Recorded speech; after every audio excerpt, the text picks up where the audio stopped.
Hindi na nakapalagpas sa PNP-HPG North Cotabato ang isang lalaki na may kasong carnapping matapos mahuli sa Manhunt Charlie Operation sa barangay Kapayawi, Libungan, Cotabato.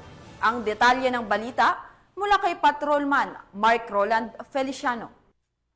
Mas rehas ang isang lalaking may warrant of arrest sa kasong karnaping nang makorner ng mga tauhan ng HPG North Cotabato nang magkasa ito ng isang Manhunt Charlie Operation na nagresulta sa pagkakaaresto ni alias Lowy sa Sitio Nuevo Vida sa barangay Kapayawi, Libungan, Cotabato nitong nakarang araw. Ang nasabing operasyon ay buhat ng tuloy-tuloy na operasyon ng ating pambansang pulisya sa pagsugpo kontra kriminalidad. Nagkandak po tayo ng Manhunt Charlie Operation at nagiging successful po tayo sa pag-aresto sa isang individual.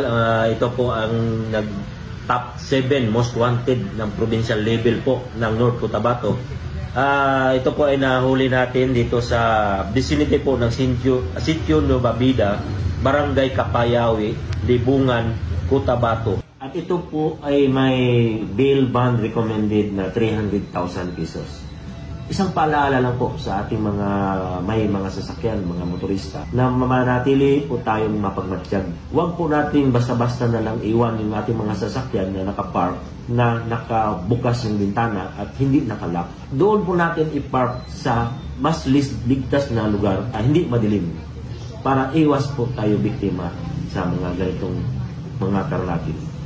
Ayun lang po, maraming salamat at mabuhay po tayong lahat. Sa bisa ng isang warrant of arrest ay matagumpay na nahuli ang suspect sa kasong karnaping na nilagdaan ni Honorable Ana Candida N. Cansino, presiding judge ng RTC Branch 17 10th Judicial Region sa Cagayan de Oro, Misamis Oriental na may piyansang 300,000 piso. Nasa kustodiya ng Libungan Police Station ang suspect para sa dokumentasyon at tamang disposisyon habang inihahanda ang kasong Republic Act 10883 or the New Anti-Carnapping Act of 2016 sa anumang katanungan, reklamo o impormasyon. Ang himpilan ng HPG ay palaging bukas upang kayo tulungan dahil dito sa ating bagong Pilipinas, ang gusto ng pulis, ligtas ka. At sa iba pang balitang serbisyong HPG, tumutok lamang sa aming YouTube channel at Facebook page na Police News Network.